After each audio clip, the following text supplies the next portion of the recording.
Hello, my name is Fiona Nuckbeam, and today I will be talking about the development of protocols for determining deleterious material content in process glass aggregate. The process glass aggregate studied in this project is a fine, crushed recycled glass with a high potential to replace sandbar and other free-draining materials.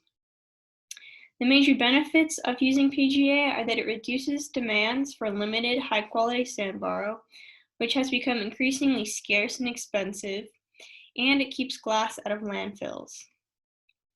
In practice, however, PGA is not widely used in our region because of a lack of clear guidance on deleterious material content determination, even though there are regulations and specifications on deleterious material content in PGA.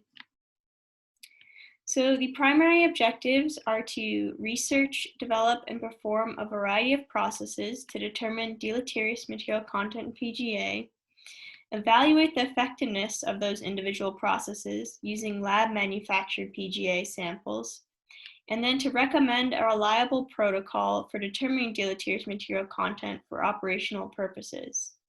That protocol will combine multiple processes that are researched.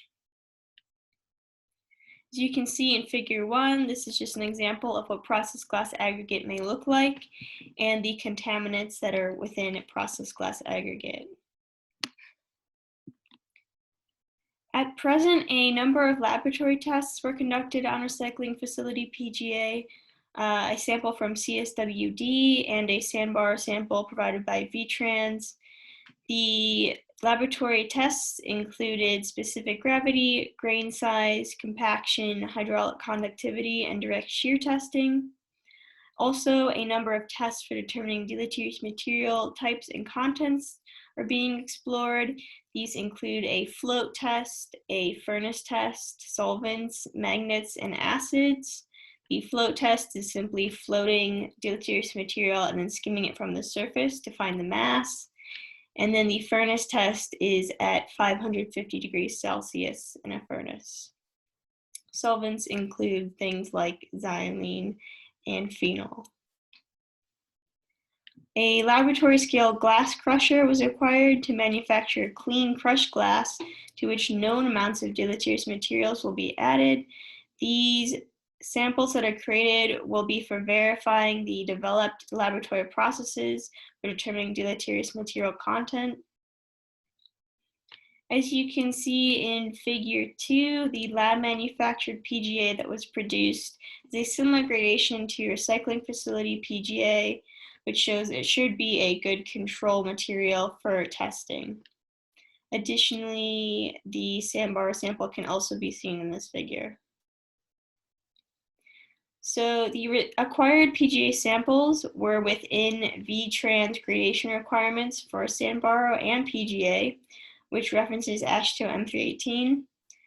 Figure 2 shows that the gradation of the manufactured PGA matches that of the PGA sample obtained from CSWD, as I mentioned. The internal friction angle of dry PGA that was from a recycling facility ranged from 38 to 42 degrees. And further testing on that recycling facility PGA included a float test, furnace, and magnet testing. Those were also performed on lab manufactured PGA.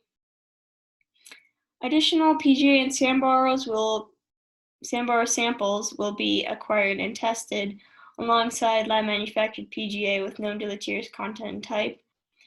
Currently, the focus will remain on the deleterious material testing with engineering properties determination of recycling facility PGA, lab manufactured PGA, and sandbar samples and economic analysis in the following year of the project.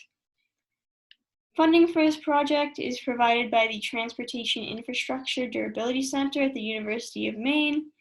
Additional financial support was provided by CSWD, and VTrans is greatly acknowledged.